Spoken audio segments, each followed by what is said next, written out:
Hello, I'm Jasmine Skye, and today for F-Stop Lounge, I'm interviewing Erin of Erin Elizabeth Photography. Erin is a highly awarded newborn and family photographer who is originally from Wisconsin and is now based in Perth, WA. Thank you, Erin, for having me here in your studio today. Oh, well, thank you for coming. Really appreciate it. Yeah, no worries. All right, I'm going to start with my favourite 5 questions. So what was your career path? How did you get from being an aspiring photographer to doing it full-time for a living? Well, I started to become interested in photography in 2007, and at the time I was a teacher. I was teaching music at an all-girls Catholic school, and I just picked up a camera, and one day I just decided I really wanted to learn about photography, so I became obsessed with photography. I did nothing but read about it and practice and whatnot for quite some time. And then about a year later, I decided I kind of wanted to start a business or think about starting a business. So I started portfolio building, and I did almost all of this on the weekends because I was working full-time at the time. And I did start my business in the end of 2008 and mostly just older children and families in the beginning. And then I had my first baby in 2009, in the end of 2009. So I took about 6 months off, and when I came back, I decided that I wanted to be a newborn photographer, probably because I just had a newborn. But also because it was around the time that newborn photography was starting to become really much more well-known and bigger. So I became a pregnant belly stalker, and I found as many pregnant people as I could and said, can I photograph your baby? And the rest is history. I sort of had a knack for it from the start, and also just was very focused on improving with every single session. So I'd come home and look at the images and think, what could I do better next time? And then and from there, I started to become a little bit more well-known, and then Shoot Baby picked up my work and did an interview with me. I think that was in 2010 at some point. And then in 2011, I started teaching, and then throughout Australia at that point. And then in 2013, I started doing international workshops. So I've been now next year doing my 5th continent. Wow. Which is very strange to think about when I first started out. And and now I'm newborns about 2/3 and families about 1/3, and also maternity as well. Yeah. Awesome. That's great. And what is your favorite lens or gear that you can't live without, love all the time? Well, without doubt, my macro lens, which pretty much anyone who follows my work would know, because almost every image I post includes a macro shot as well. So I think that was a big game changer for me for newborn photography. I was able to then focus more on the little details, which helps fill out albums, and also just provided more variety in my galleries for my clients. So I really noticed quite a few higher sales from that, and I just love working with the macro lens. It's beautiful, and it's very, very sharp and lovely. The Canon 100mm 2.8L macro. Because I know people will ask. Yes, no, that's great. Okay, what's the best advice you have been given in your career?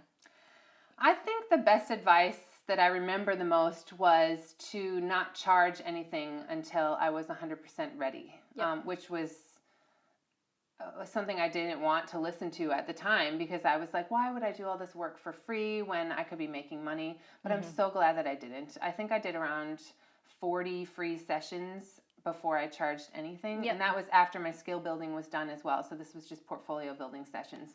And so when I started, I had no problem with my camera. I knew it like the back of my hand. I also did portfolio building sessions with families that I didn't know, so it was kind of similar to a client relationship.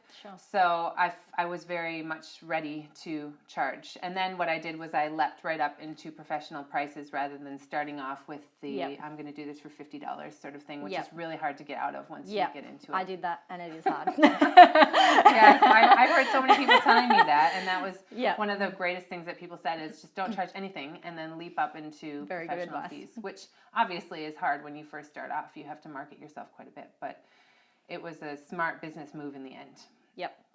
Very good. Okay, what photographers have been the biggest influence on you in your career? Well, when I first started off, the photographer I remember with newborns, who was the newborn photographer at the time, was Little Moon Photography in the States. Okay. Amber, and she's lovely. I'm Facebook friends with her now, Yep. and in a few groups with her. And I just remember looking at her photos and just being mystified by how she could do it, and I really wanted to, do that for myself. I would say the photographers that influence me the most now are the photographers that are in my photography workshop group. Like, I have a group for past attendees. Yep. And it is amazing how much I learn from all of them. Like, especially with business things or recommendations or Photoshop tricks or anything like that. It's, constant. I'm always going there and thinking, I'm learning so much from the people that have taken my workshops. That's awesome. Yeah. That's great. Okay, so in your opinion, what makes a good picture stand out from the average? Like, so what goes through your mind when you're taking, is there anything Well, I that suppose you it would think depend about? on the subject. So for newborns, the focus is always that the baby's face should be highlighted more than anything else. So I look at it kind of from afar, and if my eye doesn't go straight to the baby's face, if it goes anywhere else, I have to fix it and do something different so that there's not this other distracting element, which is why I kind of steer clear of really busy props and super bright colors and things like that, because I want it to be about the baby and the baby's face, because that's what should be the focus in the photograph. For outdoor sessions, it's the same, obviously, but I like to incorporate the environment as well, because I feel like it tells the story more. Yep. So, for example, the beach maternity sessions, I like to focus in on the family interactions, so that I'll use a longer lens for that to make sure that I get those nice close-ups. Yep. But then I also like to include photos that include the whole environment, where you have like maybe the sunset behind them, or maybe the family is giving each other a cuddle with all this beautiful waves lapping around them and things like that. So yeah, I like them to sort of tell a story and but still be focused on the subject. Newborn and family photography is very competitive, as we've been talking about. It seems like every day there's new newborn photographers out there. What have you focused on in your business to stand out above the rest? Well, I think the biggest thing for me is customer service and quality of product. Yep. So I don't step around the fact that my prices are not low. I'm not cheap, and that's done on purpose. Yep. Because I'm going after a different market of people who want to hire me for the quality of my photos and for the experience that they're going to get, rather than for the prices. Sure. So usually when people hire me, their first question isn't, what are your prices? It's, do you have availability, or we love your style, or something. And then I think, oh, this person might book me. So I think, like, even when I'm doing because I do quite a bit of marketing. So if not so much anymore, but I have in the past. But when I do my marketing, I make sure that my marketing products are the highest quality. So I spend a fortune on them to make sure that, like, the marketing cards are from the best paper with the best printer, and that they look better than everyone else's, because my prices are going to be higher than everyone else's. So I need to make sure that my clients know that they're getting a quality product. And the same goes with packaging. When I deliver packaging to my clients, it's in beautiful packaging. They're always so delighted when they get it and open it up, and it feels like a little Christmas morning present to them, which is great, because they've just spent all this money and they need to feel like they've made an investment in something beautiful. So no, it's time consuming, but it's worth it. Yeah, I didn't used to have those extra touches when my prices were a little bit lower when I lived in Sydney. And when I came over here and I raised my prices, I knew I was going to have to up my game in every other aspect in order to stay competitive. And I think the other factor that I've always done is you have to be yourself. So I'm not ever trying to be anyone else, because I want my clients to hire me because they love my photos, and not because I'm cheaper than someone next door. Yep. If that makes sense. No, it definitely does. Okay. So you have a home studio. Tell me the pros and cons with working from home, and any advice setting up a home studio. This is kind of for me, but I thought everyone else might be interested too. Well, I think that in Australia, it's very hard to have a commercial-based studio. It is so expensive here Yeah. that I don't know if it would be, even I make quite a good living with this. I don't even know if it'd be financially viable for me to hire a commercial space, especially in a larger area. So that was out when I was thinking about it. Yeah. I know a lot of photographers in the USA have commercial spaces, but it's so much cheaper there that it's easy for them to do. So yes, especially in Perth as well, it's very expensive. I mean, some rural areas you definitely could get away with it, but in the bigger cities in Australia, it's just too much. So we decided home studio, and I actually went a lot of years without the studio. In fact, I've only had this studio for 8 or 9 months now. Okay. So I did on location for many years. So you went to clients' homes? I went to clients' homes, and I dragged all my stuff along with me. It was really fun. That's what I'm doing. Yes. Can't wait to get out of that. But it's good in a way that I learned a lot about light. So I had to work in hundreds of different lighting situations. Yeah, I agree. Especially, natural light. So when I did build my studio, I knew exactly what I wanted to do with it.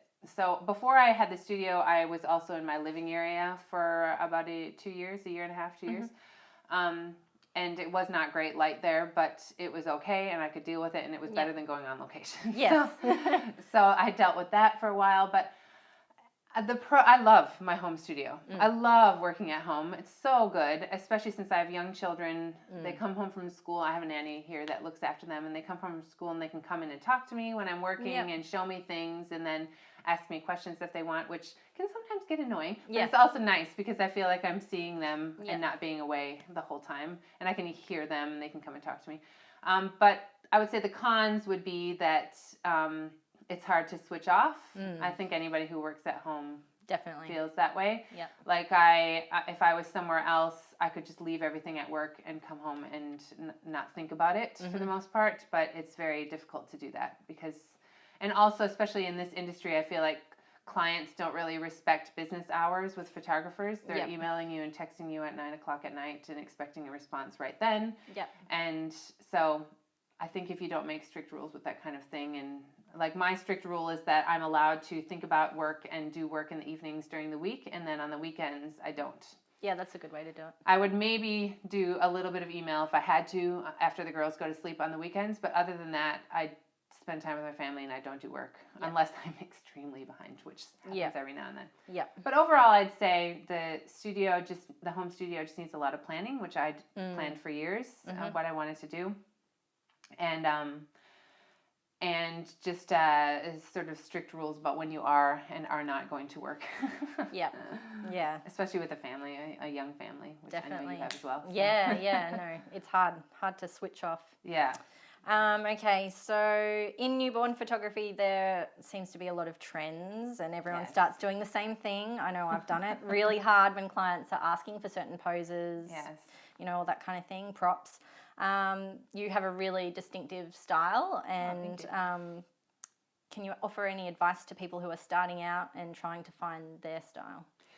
Well, that's something I talk a lot about in my workshops and in speaking events that I've done, is finding your style, because it's the most important thing when you're running a photography business, is having your own distinct style, because that's how you're going to get clients that will pay you the higher prices and will choose you above someone else because you have something different to offer. So my advice would be to ignore what other photographers are doing, which it's really hard to do. It is, especially with Facebook, where it's all in your face all the time. But it is honestly what I do. I take most photographers out of my news feeds. I don't see anything pop up from other photographers, so I don't even know what they're doing. Every now and then I'll go and have a look, and I think, oh, I really like that texture that they're using there. I'm going to get that. But as for style, I shoot what I like to shoot. Yep. And then I show what I like to shoot, and then that means that my clients come to me because that's what they want too. Yep. So my advice, if you have clients that are asking you for weird things, which I totally get that still. Yep. Where clients come and they say, we want this huge costume, can you please put it on our baby? I shoot it, of course. Yeah. I put it in their gallery, and then I never show anyone, and pretend like it never existed. Yeah. And then what happens is someone else won't look at that and think, oh, I want that too, and come to you. So make sure when you're shooting, you are focused on what you want to do. Doesn't mean you can't accommodate clients' requests, but make sure that you're also doing what you want to do. And it makes your style more focused, makes your website more focused, and then you end up with clients who really love that, and that's exactly what they want. So generally, when my clients come now, I say to them, do you have any color preferences? Do you have any things that you want? And they say, no, we want you to do your thing, which I would say 99% of my clients say that. They don't even have any preferences at all. That's great. So I just do my normal thing, what I do with every client, and that's what sells in the end. So yeah, that's great. Good advice. Okay, so do you have any tips for working with young children, families, or any baby whispering techniques that you're prepared to share with us? Well, I'd say with children, the key is you got to be quick because they won't last. So, for example, sibling photos, if I'm doing a sibling photo with a toddler and a newborn here, we do it right in the beginning. It's the first thing that I do before they decide they're going to go feral, which happens. And also while they're still interested in me. So I do the sibling photos and I do the family photos, and then they're done. And then they can go to the park or in my toy room or somewhere else while we focus on baby after that. So it's my priority. For outdoor sessions, it's the same thing. For beach sessions, I am like lightning with those. I know exactly what I need to get. So once I check all the time, once I've got the shot I need for like the 35 millimeter focal length with the sunset behind it or whatever, I move on to something else. And especially at the beach and with babies, I shoot like 6 to 8 months, 6 to 9 months or something. They get tired and they get over it. And I only probably have 25 minutes before they start to get to that stage. So we don't even start the session until about 30 minutes prior to sunset, and then we go through everything as quick as possible. For baby whispering, I'd say my biggest advice is, you just have to follow their lead. So I have things like setups ready for whatever situation might arise. So if the baby's awake, I have my awake setup. I'm like, all right, let's do that now. If the baby's still awake, I'll do the second awake setup. If they're still awake, I'll do family photos. And I sort of arrange, I have my normal workflow that I do. And that normal workflow applies to a baby that arrives sleeping, stays sleeping, and then wakes up at the end, which is what happens a lot of the time. But I just rearrange things depending on what they want to do at the time. So the only thing I really, can't work with is a screaming baby, which happens. But then we just try to fix the problem, whatever the problem is. It's usually that they want to eat or that they, have a sore tummy or something. So we just kind of wait it out with them and work with that. So you've released some posing videos. Yes. Congratulations on that. Thank you. Can you tell me a bit about them and where people can find them? Yes. I started the videos after I had a lot of people in countries that I haven't visited who said, I want to come to your workshop, or are you going to make videos? And to be honest, such a huge amount of work that I put it off for a long time. For years, I was planning on doing these videos. And then finally, one year, I was like, I'm going to do the videos, which was starting last year. And then I did the rest of them in February this year.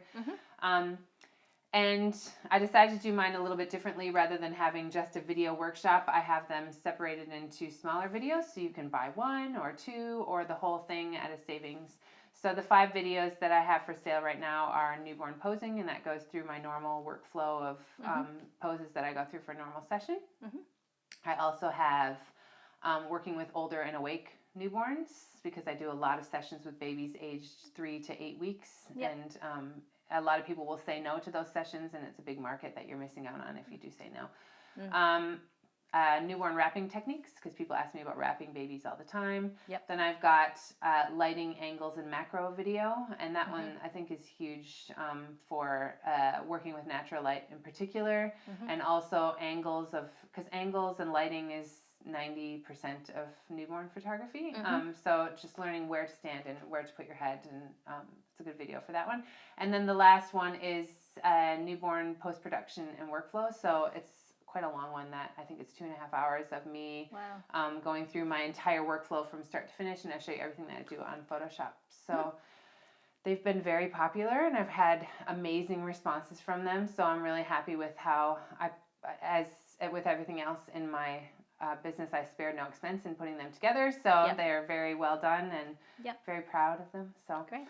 You can find the videos on my website. If you just click on the photographer's link, there is information about newborn teaching videos. Great. And they're relatively, inexpensive, particularly when compared to workshop prices. And they're instant downloads. You can watch them in your home over and over. Great. And save some of the, there's charts and things like that you can save on your iPad and bring to sessions. So, yeah. Very good. We'll put Yes. the link underneath the video so you can Thank see you it. for that. Yeah. Okay. Well, thanks again for having me today, and for really coming. looking forward to seeing you next weekend at the Baby Summit. Yes, I'm very much looking forward to that. I believe there are still tickets available for the Baby Summit, so check it out, thebabysummit.com. It's going to be held at Tweed Heads, right near the Gold Coast. So for anyone who hasn't heard about it, go and check it out. It's going to be amazing. It's gonna be very Erin's good. going to be there. There's going to be so many other speakers. Big names. Yes. Yeah, it's going to be great. So check it out. I don't think there's ever been anything like it for the newborn and baby No. photography industry. So I'm really excited about it. Yeah. And I'll see you there, and yes. I'll see you guys next time. Thank you. Thank you. Bye.